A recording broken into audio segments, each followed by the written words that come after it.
Cinema താരങ്ങളെപ്പോലെ സുന്ദരനായ ഒരു യുവാവ്, പ്രായം വെറും 33 മാത്രം. വർഷങ്ങളായി ജയിലിൽ കഴിയുന്ന ലോറൻസ് ബിഷ്ണോയി എന്ന ഗുണ്ടാ നേതാവ് എങ്ങനെയാണ് ബോളിവുഡ് താരം സൽമാൻ ഖാന്റെ പേടി സ്വപ്നമായത്?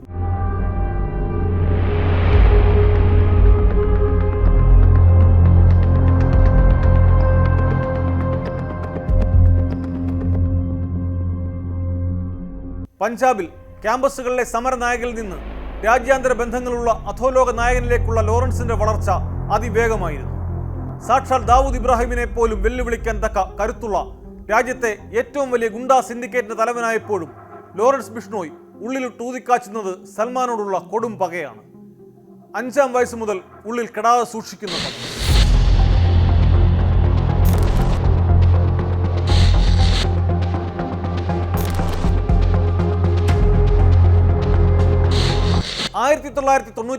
ഫെബ്രുവരി 12 പഞ്ചാബിലെ ഫിറോസ്പൂർ ഗ്രാമത്തിലാണ് ബൽക്കരൻ ബ്രാർ എന്ന ലോറൻസ് ബിഷ്ണോയ് ജനിച്ചത്.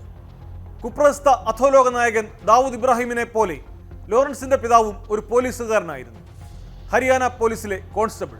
ബിഷ്ണോയ് സമുദായത്തിലെ പതിവ് രീതി അനുസരിച്ച് കുട്ടിക്കാലത്ത് തന്നെ സമുദായത്തിന്റെ ആചാരാനുഷ്ഠാനങ്ങൾ കണ്ടും പഠിച്ചുമാണ് ലോറൻസും വളർന്നത്. ആ കുട്ടിക്ക് 5 വയസ്സുള്ളപ്പോഴായിരുന്നു ബിഷ്ണോയികളെ ആകെ ഇളക്കിമറിച്ച ആ സംഭവം. അന്നേ ബോളിവുഡിലെ സൂപ്പർ താരമായിരുന്ന സൽമാൻ ഖാനോട് ലോറൻസ് അടക്കം ബിഷ്ണോയ് വിഭാഗത്തിലെ എല്ലാവർക്കും ശത്രുത തോന്നാൻ കാരണമായ സംഭവം 1998 ഒക്ടോബർ 1 രാജസ്ഥാനിലെ ജോധ്പൂരിൽ ഹം സാത്ത് സാത്ത് ഹേ എന്ന സിനിമയുടെ ചിത്രീകരണം നടക്കുന്ന സമയം കങ്കാനി എന്ന ഗ്രാമത്തിൽ 2 കൃഷ്ണമൃഗങ്ങളെ വേട്ടയാടി കൊന്നത് സൽമാൻ അടക്കമുള്ള താരങ്ങളെ പ്രതിക്കൂട്ടിലാക്കി. സംഭവത്തിൽ സൽമാന് പുറമെ സെയ്ഫ് അലി ഖാൻ, തബു, നീലം കോത്താരി, സൊനാലി ബന്ദ്രെ എന്നിവരും പ്രതികളായിരുന്നു. ബിഷ്ണോയ് വിഭാഗത്തിൽപ്പെട്ട ഒരാൾ നൽകിയ പരാതിയെ തുടർന്നായിരുന്നു പോലീസ് കേസെടുത്തത്.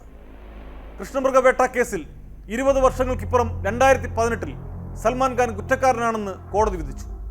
വന്യജീവി സംരക്ഷണ നിയമപ്രകാരം 5 വർഷം തടവും 10,000 രൂപ പിഴയുമാണ് ജോധ്പൂർ കോടതി ശിക്ഷ വിധിച്ചത്. കേസിലെ മറ്റു പ്രതികളെ കോടതി വെറുതെ വിട്ടു. കേസിൽ സൽമാന് പിന്നീട് ജാമ്യം ലഭിക്കുകയുണ്ടായി. അപ്പോഴേക്കും കുപ്രസിദ്ധ ഗുണ്ടാ നേതാവായി വളർന്നു കഴിഞ്ഞ ലോറൻസ് ബിഷ്ണോയ് നിയമവ്യവസ്ഥയിൽ തനിക്ക് വിശ്വാസമില്ലെന്നും കൃഷ്ണമൃഗത്തെ കൊന്നതിന് താൻ സൽമാനോട് പകരം വീട്ടുമെന്നും പലതവണ ഭീഷണി മുഴക്കി. ഒരിക്കൽ കോടതിയിലെത്തിക്കവേ പരസ്യമായും ഇയാൾ ഈ ഭീഷണി മുഴക്കുകയുണ്ടായി. അതിപ്രശസ്തനായ സൽമാനെതിരായ ഭീഷണി പബ്ലിസിറ്റിക്ക് വേണ്ടിയുള്ള അടവാണെന്നാണ് ആദ്യം പലരും ധരിച്ചിരുന്നതെങ്കിലും പിന്നീട് നടന്ന പല സംഭവങ്ങളും അത് അങ്ങനെയല്ലെന്ന് തെളിയിച്ചു. ബിഷ്ണോയ് സമൂഹം കൃഷ്ണമൃഗത്തെ പുണ്യമൃഗമായാണ് കാണുന്നത്. 6 നൂറ്റാണ്ടുകളോളം എത്തുന്ന അവരുടെ ജീവിതചര്യയുടെ ഭാഗം കൂടിയാണ്. 15-ാം നൂറ്റാണ്ടിൽ ജാംബാജി എന്ന ഗുരു ജംബേശ്വർ സ്ഥാപിച്ച ബിഷ്ണോയ് സമൂഹം 29 തത്വങ്ങളിൽ അധിഷ്ഠിതമായതാണ്. പ്രധാനമായും വന്യജീവികളുടെയും സസ്യജാലങ്ങളുടെയും സംരക്ഷണത്തിനാണ് അവർ ഊന്നൽ നൽകുന്നത്. ബിഷ്ണോയ് ഒരു മതമല്ല, മറിച്ച് ഒരു ജീവിത രീതിയാണ് എന്ന് പറയാം. ആത്മീയ ഗുരുവായ ജംബേശ്വറിന്റെ പുനർജന്മമായാണ് കൃഷ്ണമൃഗത്തെ ഇവർ ആരാധിക്കുന്നത്. തങ്ങൾ മാനുകളായി പുനർജനിക്കുമെന്ന് ബിഷ്ണോയികൾ വിശ്വസിക്കുന്നതായും പറയപ്പെടുന്നു. സ്വന്തം ജീവൻ പണയപ്പെടുത്തിയും അവർ കൃഷ്ണമൃഗങ്ങളുടെ സുരക്ഷ ഉറപ്പാക്കും. ബിഷ്ണോയ് ഗ്രാമങ്ങളിൽ കൃഷ്ണമൃഗങ്ങൾ ഭയമില്ലാതെ അലഞ്ഞു തിരിഞ്ഞു നടക്കും. വിശ്വാസം സംരക്ഷിക്കാൻ ഏതറ്റം വരെയും പോകുന്നവരാണ് ബിഷ്ണോയികൾ. 1730 ജോധ്പൂരിനടുത്തുള്ള ഖജർലി ഗ്രാമത്തിൽ മരങ്ങൾ മുറിക്കുന്നതിനെതിരെ പോരാടി 362 സ്ത്രീകൾ ജീവൻ ബലി കഴിച്ച വീരചരിത്രം ഇതിനുദാഹരണമാണ്. സൽമാൻ ഖാന്റെ കൃഷ്ണമൃഗ വേട്ട ബിഷ്ണോയികളെ ആകെ മുറിവേൽപ്പിച്ച സംഭവമായിരുന്നു. ലോറൻസിനെ പോലെ ക്രിമിനൽ പശ്ചാത്തലമുള്ള ഒരാൾ ചോര കൊണ്ട് കണക്ക് തീർക്കുമെന്ന് ഭീഷണി മുഴക്കുക സ്വാഭാവികം. അതുകൊണ്ട് തന്നെ അന്വേഷണ ഏജൻസികളും സുരക്ഷാ ഉദ്യോഗസ്ഥരും ലോറൻസിന്റെ ഭീഷണികൾ ചെറുതായി കാണുന്നില്ല. വർഷങ്ങളായി അതീവ സുരക്ഷാ വലയത്തിലാണ് സൽമാന്റെ ജീവിതം. കുട്ടിക്കാലത്ത് പഠനത്തിൽ സമർത്ഥനായിരുന്നു ലോറൻസ്. 12-ാം ക്ലാസ് വരെ അബോഹറിലെ പഠനത്തിന് ശേഷം ബിരുദത്തിന് കോളേജിൽ ചേർന്ന ലോറൻസ് ബിഷ്ണോയ് പഠനം പൂർത്തിയാക്കിയില്ല. പരീക്ഷയ്ക്കിടെ കോപ്പിയടിച്ചത് പിടിക്കപ്പെട്ടപ്പോൾ ഇയാൾ 1-ാം നിലയിലെ പരീക്ഷാ ഹാളിൽ നിന്ന് ഉത്തരക്കടലാസുമായി ചാടി രക്ഷപ്പെടുകയായിരുന്നു. പിന്നീട് പഞ്ചാബ് സർവകലാശാലയിൽ നിയമപഠനത്തിന് ചേർന്ന ലോറൻസ് ബിഷ്ണോയ് ക്യാമ്പസ് രാഷ്ട്രീയത്തിൽ സജീവമായി. പഞ്ചാബ് യൂണിവേഴ്സിറ്റി ക്യാമ്പസ് സ്റ്റുഡന്റ് കൗൺസിലിൽ ചേർന്നതോടെയാണ് ബിഷ്ണോയിലെ ക്രിമിനൽ ഉണർന്നത്. ഇവിടെ വെച്ച് ഗുണ്ടാ സംഘമായ ഗോൾഡി ബ്രാർ എന്നറിയപ്പെടുന്ന സതീന്ദർ സിംഗുമായി ഇയാൾ സൗഹൃദത്തിലായി. കുറ്റകൃത്യങ്ങളുടെ ലോകത്ത് വിഹരിക്കുമ്പോഴും ലോറൻസ് ബിഷ്ണോയ് LLB പൂർത്തിയാക്കി. കൊലപാതക ശ്രമം, അതിക്രമിച്ച് കടക്കൽ, കവർച്ച തുടങ്ങിയവയായിരുന്നു ഇയാൾക്കെതിരെയുള്ള ആദ്യ കേസുകൾ. ഈ കേസുകളെല്ലാം തന്നെ വിദ്യാർത്ഥി രാഷ്ട്രീയവുമായി ബന്ധപ്പെട്ടവയായിരുന്നു. ചണ്ഡീഗഡിൽ ഇയാൾക്കെതിരെ 7 കേസുകളാണ് അക്കാലത്തുണ്ടായിരുന്നത്. അതിൽ 4 എണ്ണത്തിൽ കുറ്റവിമുക്തനാക്കപ്പെട്ടു. 2013 മുക്സറിലെ ഗവൺമെന്റ് കോളേജ് തെരഞ്ഞെടുപ്പിൽ വിജയിച്ച സ്ഥാനാർത്ഥിയെയും ലുധിയാന മുനിസിപ്പൽ കോർപ്പറേഷൻ തെരഞ്ഞെടുപ്പിലെ ഒരു എതിരാളിയെയും ലോറൻസ് വെടിവെച്ച് കൊന്നതായാണ് റിപ്പോർട്ടുകൾ. 2013 ശേഷം മദ്യക്കച്ചവടത്തിലേക്ക് കടന്നു. ഇതോടെയാണ് കൊന്നറപ്പ് തീർന്നവരെ പ്രത്യേകമായി തന്റെ സംഘത്തിലേക്ക് റിക്രൂട്ട് ചെയ്യാൻ ഇയാൾ തുടങ്ങിയത്. 2014 രാജസ്ഥാൻ പോലീസുമായി നേർക്കുനേർ ഏറ്റുമുട്ടി. പിന്നീട് ജയിലിലായ ബിഷ്ണോയ് അക്കാലയളവിലാണ് കൂടുതൽ കുറ്റവാളികളുമായി ബന്ധം സ്ഥാപിക്കുന്നത്. പിന്നീട് ജയിൽ മോചിതനായ ശേഷം ആയുധ കച്ചവടക്കാരുമായും പ്രാദേശിക കുറ്റവാളികളുമായും അടുപ്പമുണ്ടാക്കി. 2021 പോലീസ് അറസ്റ്റ് ചെയ്ത് തീഹാർ ജയിലിലേക്ക് മാറ്റിയ ബിഷ്ണോയ് അപ്പോഴേക്കും വലിയ ഗാങ് ലീഡറായി വളർന്നിരുന്നു. പുറത്തിറങ്ങി അധികം വൈകാതെ ലഹരിക്കടത്ത് കേസിൽ ഗുജറാത്ത് തീവ്രവാദ വിരുദ്ധ സ്ക്വാഡ് വീണ്ടും അറസ്റ്റ് ചെയ്തു. നിലവിൽ സബർമതി ജയിലിൽ അതീവ സുരക്ഷാ വിഭാഗത്തിലാണ് ലോറൻസ് ബിഷ്ണോയ് കഴിയുന്നത്. ഒരു കാലത്ത് ഹാജി മസ്താനും കരീം ലാലയും ദാവൂദും അരുൺ ഗാവലിയും ഒക്കെ വിറപ്പിച്ചിരുന്ന മുംബൈ നഗരം ഇന്ന് ഒരു പേര് കേട്ടാലാണ് നടുങ്ങുക: ലോറൻസ് ബിഷ്ണോയ്. രാജ്യമാകെ പടർന്നു കിടക്കുന്നതാണ് ബിഷ്ണോയിയുടെ ഗുണ്ടാ സിൻഡിക്കേറ്റ്. 11 സംസ്ഥാനങ്ങളിലായി 700 ഷൂട്ടർമാർ, പഞ്ചാബിൽ മാത്രം 300 പേർ. നൂതന സാങ്കേതിക വിദ്യയും പുത്തൻ ആയുധങ്ങളുമായാണ് പ്രവർത്തനം. കാനഡ, ഇറ്റലി, ഓസ്ട്രേലിയ എന്നിവയുൾപ്പെടെ നിരവധി രാജ്യങ്ങളിലും ലോറൻസ് ബിഷ്ണോയ് സംഘത്തിന് വേരുകളുണ്ട്. ഖലിസ്ഥാൻ അനുകൂല സംഘടനകളുമായും ഇവർക്ക് അടുത്ത ബന്ധമുണ്ടെന്നാണ് NIA റിപ്പോർട്ട്.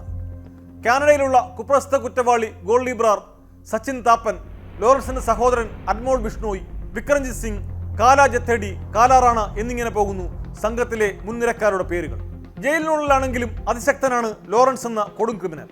ഡി കമ്പനിയെ പോലെ ചെറിയ കുറ്റകൃത്യങ്ങളിൽ നിന്നും ആരംഭിച്ചാണ് ബിഷ്ണോയ് സംഘം വടക്കേ ഇന്ത്യയിലാകെ ആധിപത്യം പുലർത്തുന്ന സംഘമായി വളർന്നത്.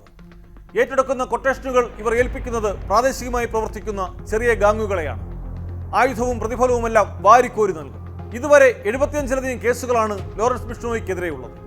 മഹാരാഷ്ട്ര മുൻമന്ത്രി ബാബ സിദ്ദിഖി, പഞ്ചാബി ഗായകൻ സിദ്ധു മൂസേവാല, ഖലിസ്ഥാനി വിഘടനവാദി സുഖ്ദൂൽ സിംഗ് ഗിൽ, കർണിസേന തലവൻ സുഖ്ദേവ് സിംഗ് തുടങ്ങിയവരുടെയൊക്കെ കൊലപാതകങ്ങൾക്ക് പിന്നിൽ ബിഷ്ണോയ് സംഘമായിരുന്നു. സൽമാനുമായുള്ള അടുപ്പമാണ് ബാബ സിദ്ദിഖിയെ വെടിവെച്ചു കൊന്നതിന് കാരണമെന്നാണ് പോലീസ് കരുതുന്നത്. കഴിഞ്ഞ വർഷം ഏപ്രിലിലും സൽമാൻ ഖാനെ ലക്ഷ്യമിട്ട് ബിഷ്ണോയ് സംഘം ആക്രമണം നടത്തിയിരുന്നു.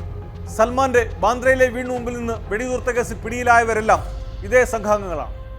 പ്രായപൂർത്തിയാകാത്തവരെയാണ് നടനെ കൊല്ലാനായി AK-47 തോക്കടക്കം നൽകി വിട്ടത്. 25 ലക്ഷം രൂപയ്ക്കായിരുന്നു ഈ കൊട്ടേഷൻ എന്നാണ് പോലീസിന്റെ കണ്ടെത്തൽ.